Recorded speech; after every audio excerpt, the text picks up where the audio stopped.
don't say it. Don't be All one right, of those guys, all right, man. all right. Hey, laser story again. Hey, ladies and gentlemen, we're here live. My name is Guy Whitcam, and we're here with Bamn. What? Say your DJ name again. Wait, did we start? We're starting? Yeah. I just You pressed said we record. started like 3 times. I know. It's just like production, man. I'm trying to get it together. All right, just say Matt, man. Just like, come on, bro. No, I could do it. Damn DJ. No, damn baby. No, damn. Wait. Let me read. What's damn daddy? Yeah, that's it. You're a fucking asshole, dude. I'm just trying to get it. You together. never changed, man. I'm just trying to get it together. So for anyone that doesn't know, we it's a little backstory. So when I cooled off from acting and all that stuff, started a band, and I think I'm one of the first rock bands to have like a DJ, like rock funk band.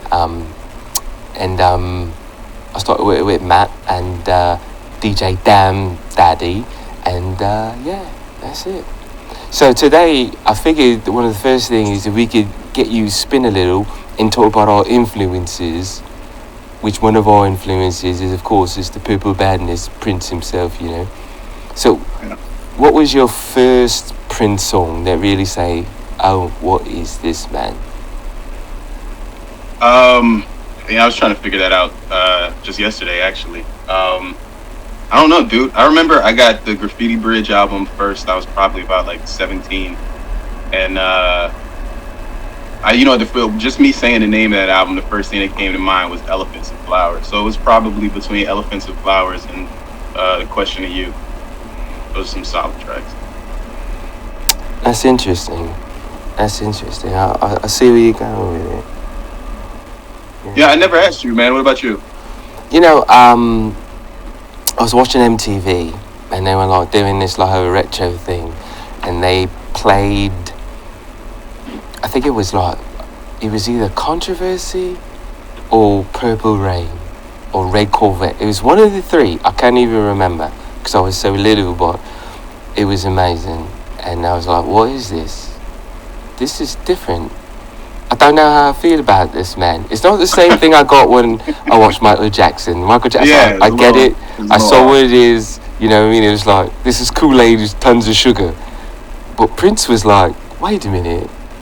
This is some 100% fruit juice. This is good for you. This is good for the soul, man. So There's something special about this. Like vitamins in this bad boy. You know what I mean? Yeah, man. There's a lot of musical information going on in this shit, man. Yeah. So I was impressed, and I tell you, it made me pick up instruments, man. It made me want to play. Now there were other people that made me want to play before, and it took a while to really get up on it. But when I was on it, it was ridiculous. Someone shared with me the movie Purple Rain, and then that's what it was. That's what really cemented. Oh, wait a minute. Yeah. Yeah, man. You can hear it. You can hear it in your style, man. Your whole when I first heard you play, I remember immediately picking up the Prince thing, and then I remember we chopped that shit up, and kind of how we connected. But like, I've never seen him play his guitar over his head and shit. You were doing shit like that and playing the guitar with your teeth. It was kind of dope, man. So I had to fuck with you. Yeah, it was different, man. Do you even play anymore? Like, what happened? You did the band broke up? Like, I've never seen you guys. Like, what happened, man? Well, T-shirt and everything. People go in different directions, and oh, no shit.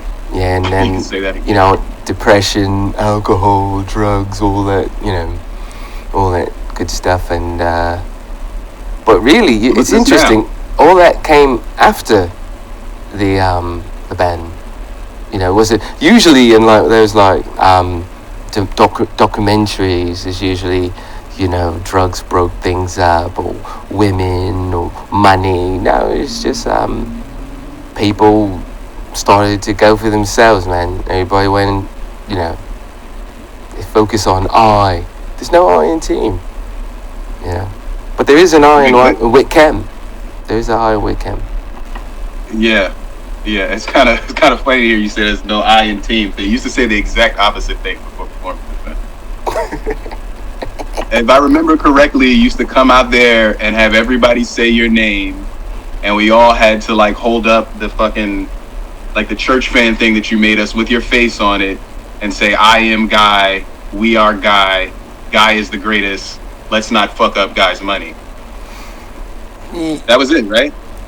I don't even remember that, man. But it's That's definitely what you told us to say. so anyway. I don't even know why. Just because we're on your show, you're gonna pretend like you don't remember this shit. Like, you're fucking dick, dude. Yeah. So back to Prince. So when did you see Purple Rain, and what was your In fact, you said Elephants and Flowers and stuff. Now, did you see Graffiti Bridge, or heard the music first? What was it? I think I heard it first. I saw the shit. I saw the CD in like some you know what I mean. God bless the dead. I saw it at like a discount bin or something. Like, people weren't really fucking with him at the time, or they weren't fucking with him as strong as they were before. But I saw the shit. I thought the cover looked interesting. I was like, all right, I'll check it out. And then later on, I saw the movie, and I was a little disappointed. I can fuck with it now, but it's not. I don't think anybody. I don't think Roger Ebert gave it a good review. Oh yeah. By the way, disclaimer: this show is not for kids, okay? Because this man just wants to say the F word all day. Well, I mean, sometimes for some reason people. No, we're live. It is what it is, man. You know the kids love Guy. And that's another thing. No, I did tell you guys to hold a sign to say the kids love Guy. I do remember that once. But you forgot the other part. Don't mess up Guy's money. Never touch what belongs to Guy. Guy is the king. That was an album, remember because you drilled it in our head before every show. Oh, you know what it is? I was staying in character for the album. That was like the focus of the album. Because remember when Prince came out with My Name is Prince, and then I came out with an album, I Am King. Yeah, okay, My Name is King. Yeah. That adds up, right. It was the King album. Yeah. You know what's crazy too? It's amazing that Prince was dating someone else during that time, but they were like, I think it was like Common Electra, which is all over that album. But then Mai Tai was on tour, and then he ended up marrying Mai Tai. Yeah, man, he's a slippery little bloke, isn't it? Yeah. You say Mai Tai? Is it Mai Tai? How you say your name? I think it's Mayte. It's Mayte? Mayte Garcia. Oh. You sure it was Mayte? You sure? Yeah, man. I think you're just you're thirsty, maybe. Might be. Mai Tai. It is that time of the day. Yeah. I do need. Speaking of, man, how is that? Is that under control? Are you still, throwing them back? Let me see. No, every once in a while I gotta check the breath, see what's going on there, make sure I'm crisp. Yeah. It's all good. Yeah. Okay. Every day is a thing. If you say so. Every day is a cold day in hell. Yeah, well, yeah. We all got our demons, isn't it? We all got our things. What's that? We all got our demons, isn't it? Yeah, no, some more than others, but yeah, we got them. Yeah, because I remember when we were on tour, you were always a thing for twins. I'll leave it at that, you know what I mean? Yeah. I remember. Yeah. By throwing rocks in glass houses. Germany was fun, man. I'm not gonna lie. Yeah, Germany was interesting. You were a very kind gentleman that day. Yeah. It was like 2 sets that time, wasn't it? Yeah. I'm surprised you're not a dad. The whole damn daddy thing, DJ thing. I'm surprised you're not a daddy by now. You know what? Fuck you, Guy. I'm just saying. Anyway. So wait, no, hold on, dude. We have this whole conversation before I agree to do this show. We're like, all right, there's been things, and we're not gonna cover on that because it's water under the bridge. Like you literally said water under the bridge, and then now you're asking me questions about like. Everybody know the graffiti bridge. Some of you little. No, dude, don't start. All right, just let's do those. Let's go back to Prince. So let's go back to Prince. And then what was it? I don't know. I don't remember when I saw Purple Rain. I probably saw the shit on VH1 or some shit like that, and then just started collecting albums and stuff. There's an interesting group called what's it? I was checking it out.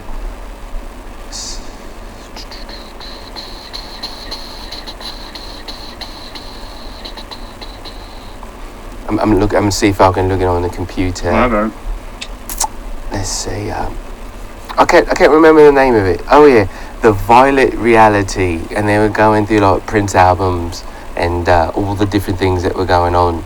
So if you're a Prince fan and you check that out, and then get the book, The Rise and Fall of Prince, and put those notes together, I think you get a really interesting picture of Prince. Was that Possessed? No, the one, The Rise and Fall. Yeah. I thought I didn't read that one. It changed my life, man. Changed my life. Just because you just realise that for the first time he wasn't superhuman. You know what I mean? Prince was like this mystical little being that played all these instruments, and you realise he didn't play everything all the time. Yeah, whatever. You know, quiet as kept. Quiet as kept. What is it? 27. I count keyboard, drums, bass, and guitar. Yeah. The only thing I've ever seen him play. I mean, he's a motherfucker on him, but like, so it's a long shot from 27. Yeah, but marketing, it is what it is. Mm-hmm. So, but I didn't realise how many people that he worked with. It was amazing. He did a lot of things in the loud. Do you know there's a song with him with Tina Turner and Herbie Hancock? Nah, like is he on it or he just wrote it? No, he's on it. He's playing guitar on it, and it's a cover of a Joni Mitchell song. Well, that makes sense. I found out recently that he's on one of Mobb Deep's albums. Yeah. And he's not doing much, but he played the keys on it. Yeah, no, it's just like one chord. It's like 3 notes. Yeah. He just came in the studio and was like, doo, doo, doo. And you can keep that, take that. Yeah. And that one. Holler back when you know your skills. And he's like, and he didn't even say like goodbye, allegedly in the studio. He's like, in his mind, he's like, I blessed you. Take that right there. Right, the little Prince actually touched your keyboard. How you feel about that? Forget the fact that he haven't played anything you recorded. I touched your keyboard. Don't ever sell it. Whatever happened with that song that you guys were supposed to work on? And unfortunately, he left us before that had happened. So I was really down about that. You told me you guys were working on a song in '86. It's like how many years ago? Yeah, well, he's gone before that could happen. That's all I said. Okay. Yeah. All right. I was looking forward to hearing that song, man. I just thought it'd be a good song. You know what's crazy too? That song with Madonna. Was it Life is a Mystery? What's that one? Like a Prayer. Yeah, that's right. You know that random guitar in the beginning of that is Prince? Yeah. I didn't know that. You know, speaking of, we were talking about Graffiti Bridge. She was supposed to be the love interest. Yeah. And she rejected it. She was like, this is the worst piece of crap I've ever read. Which, if you've seen the original, like if you read the original script, it's if you think the movie's hard to follow, the original script is a doozy, dude. Yeah. They're living on a cloud and searching for the grand progression, which is like moving from A flat minor to some other shit. And then like, all of the different members of the Sign of the Times band are like, it's almost like they're his Sgt. Pepper Lonely Hearts Club band thing, Oh, interesting. Yeah, but Warner Brothers was like, I don't think so. It's interesting too how he had the trick. Basically, like, it was like, I'm gonna do a movie, and they're like, no, you're not gonna do a movie. And then Prince was like, well, I want to do a movie. What do I do to do the movie? Well, you got to make Purple Rain Part 2. And he's like, I don't want to do that. Well, you better make it look like it's Part 2 and then not be Part 2, but you better do something. So then that's why he added Kid back and Morris Day and all that. Right. And then all of a sudden, Tevin Campbell's picking up money off the ground. Oh, yeah, what the hell is that? I mean, I think one of the thing about Prince that's amazing, but I think what hurt him too, he was just too intelligent. Because it was like, I'm not getting what I want, but at least I could promote all these artists in my little artist factory. I mean, I don't know. I would agree with you, only like, in all fairness, he didn't really promote them. Like, The Family has one of the best side project albums ever. That shit got no publicity whatsoever. Half of the people he did promote were the women he was fucking, and most of them couldn't sing. They were just like recreations of Van. The only one who could sing was Rosie Gaines, and she didn't get any promotion. Bonnie Boyer could sing, but Bonnie died. You know? I see that, yeah. So it's interesting. But then again, it might not have been him. It might have been like Warner Brothers, but alright. Promote these artists, put them in the movie, because then it's like free promotion for these artists. We don't have to give you more money. Oh no, it's true than a motherfucker. Yeah. But then when we got shafted as fans, we never got the true vision of what it was supposed to be. Even though, like you're saying, probably wasn't going to be good anyway. Well, I mean, I'm saying some of them were good. Like, what's your? No, I mean the movie, like, we never really got to see Prince's vision to be like, it might have been super artsy, but it might have been like, wow, this is amazing, this is a little different, I see where you're going with it. Instead we got, in between. He's allegedly he wanted Scorsese to shoot Under the Cherry Moon. And that could have been interesting. That could have been interesting. If it was done properly, because Under the Cherry Moon isn't the worst movie in the world, you know? But it just, like, I think it was over people's heads. And it's interesting too, there were elements in it that I know probably were like improv, that were probably some of the best moments. Did you know that Under the Cherry Moon was like one of the highest rated earning black films for like years, or like the second highest for years? Like Under the Cherry Moon or Purple Rain? Under the Cherry Moon, because it was, it was or some sort of record like producer. I don't know, because Prince kind of directed it, didn't he? Yeah, I mean, once I can't remember the original director's name, but he left. Yeah, so as far as like directed films, it was one of the top of all time for a long time. I mean, it's probably blown out the water right now, but for then, he never really got credit. That's a good point. That's a good point, because that was like 86, right? Like, that's before Spike Lee and before when did She's Gotta Have It come out? If anything, it's like the same time. Maybe no, that had to been like 88, 89, something like that. That sounds right. Right. So it's amazing. Prince never really got credit. And how many music videos they hired people and he just shoot them off the set, or he was like, all right, I had to hire you because Warner Brothers said I had to hire you. Now you go sit over there and watch a master do his thing.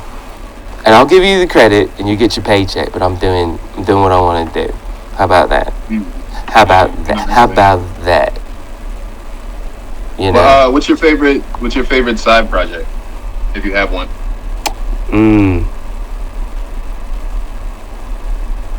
My favorite Prince side project. I don't know if I have a favorite. Do you have a favorite? It's a toss-up between the Times first album and the Vanity 6 album. And actually, it's kind of rough, because like I said, that fucking, The Family, that album is a monster, man. You know what I mean? Like, Prince was cutting some good tracks. A lot of that shit was originally supposed to go to the Times. But, like, it was hard. You know what I mean? Like, I don't know. That was a bad band, though, man. Bad, like bad as in good, you know what I mean? Bad meaning good. Yeah. Right. Now, wait a minute. Jerk Out. Was Prince still, like, the executive producer in that? Even though the time actually had their music and they had more control on that one. But is Jerk Out technically a Prince side project? Since it like spanned off of Graffiti Ridge? I think it is. Because he never sold the name, and it comes out under the name The Time. There's demo recordings of Jerk Out, the song, when Maserati was doing it. So he probably owned it because Maserati made it and then leased it to The Time. Oh yeah, I can see that. What are you doing? I'm stretching, man. It gets really uncomfortable, standing in the same position. Yeah, it gets really uncomfortable. We were on tour on the tour bus, man. I didn't really, sometimes I felt so uncomfortable I had to go in other people's beds, Stretch. Remember that percussionist Lisa? Why don't you just say what you remember, guy? Why don't you just say what you remember? Because I feel like this is going all this fucking Prince talk. Hey, you call me up. Hey, dude, I got a show. Let's, get together. It's been a long time no see. How's your family? All of that, and and then you've been sneaking in these little digs, like every couple of we'll just, shit'll be cool. And we're talking about music like we usually are, and you sneak in these fucking digs. Yeah. Let's talk about it. Let's talk about stretching out in the. Look at me, man. Why? Look at me. Would I try to hurt you in any way? Clearly, you already did, dude. All right. For the fans that don't know, basically, right, there was a percussionist named Lisa that was dating Matt back in the day, and she happened to one thing happened to another, and listen. You were gonna make the largest mistake of your life and marry someone that's just not faithful, man. I'm just saying. And what is Lisa doing now? Is she there with you? Are you with Lisa? No. Oh man, I mean that was like a long time ago, 2 ships in the night, romance and all that. 2 ships in the night. Yeah, but look at me, look at me. Look, listen, you're better off without her, man. I'm better off. Yeah. Yeah, I don't think so, man. I really don't. Let's look at the difference here. You got you got your little desk, you got your own show, and you're probably getting good money for it. I don't know what they're paying you, but I know I had to sign a non-disclosure agreement just to get on a fucking Instagram chat with you, and I got a fucking fan that doesn't work. That's what I got. I'm better off. So you're DJing again. So I know you stopped for a long time. Why did everything have to be yours? Like, weren't you already about to get married or something like that before you? Oops! Hey, oh yeah, no, me and Lisa and or hey, before the set, I'm gonna need you to come on, dude. Yeah, well, things didn't work out. Yeah, ships passing in the night, right? I got it.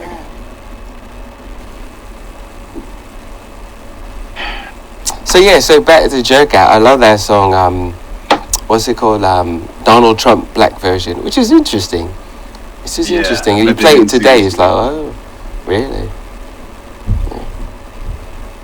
So, did you know that what's that singer? The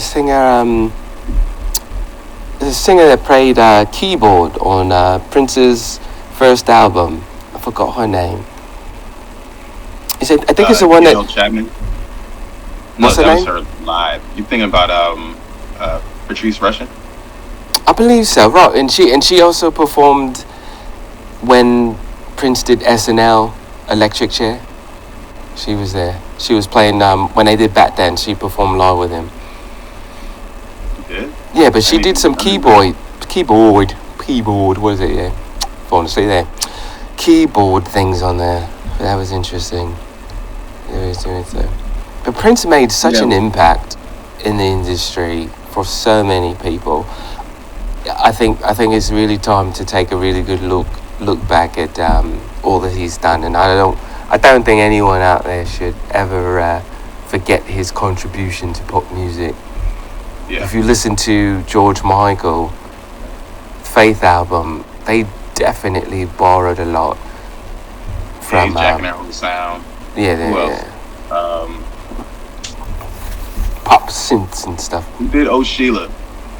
Oh Sheila, let me love you till the morning again. Either way, that shit's got Prince and Jimmy Jam and them written all over it. That shit sounds like them. Now, is it that people in Minneapolis, can't even say that word. You know, you really shouldn't drink before a show. I realise that now. Minneapolis, do you think is that everybody sounds the same, or everybody sounds like Prince? You're talking about back then, right? Like, not now. No, back then. I wonder if that was just everybody sounded the same.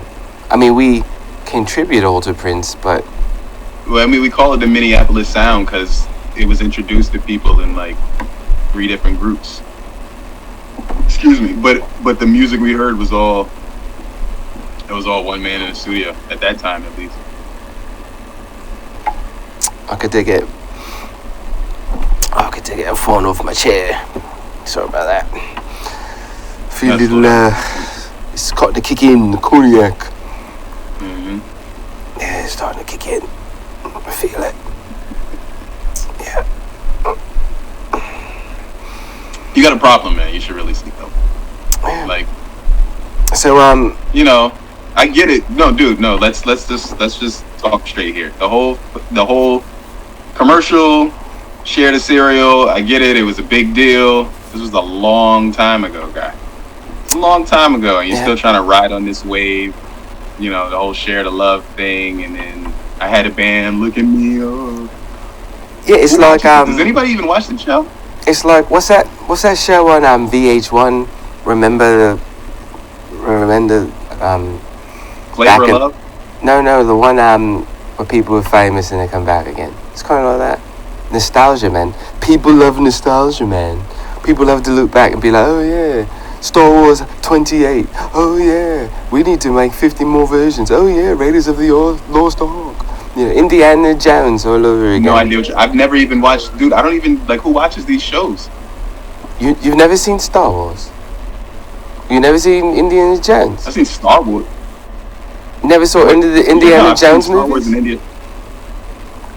Yeah, I've seen the Indiana Jones movie. Yeah, I'm just saying, you know, we're in the era of the remake over the last, 15 years? But now it's like it's getting crazy.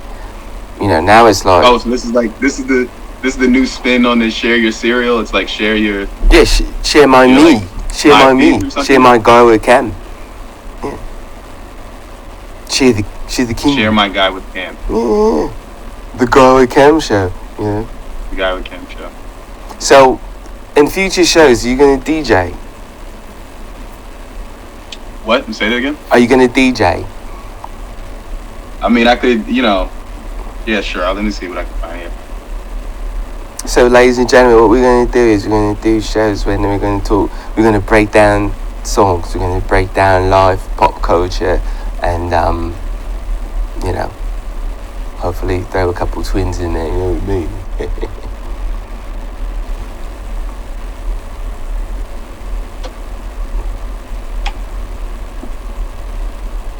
I think like a theme song is in there.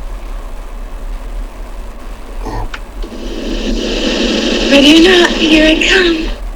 Come on. Oh yeah.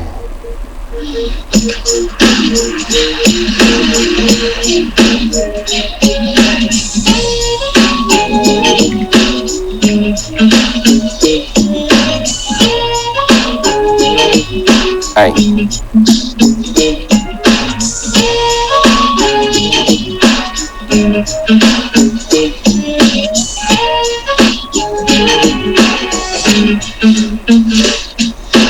All my life I kept my feelings deep inside. Never was a reason to let somebody know. Not a here, love that who tried to catch this pride. Never was a piece in any of this special. Until now I'm only still to it. Too deep to what I do. Bang, bang, bang on the drummer and so. Gotta let it go. Let it go. Think I can let the fire just go. I wanna just let it go. Let it go. Think I can let the feeling show. Ready for me. I like that one, man. On the 37, about 20 to 11, she comes to see him asking me. She comes to see, and it's never complicated. Other women that are faded.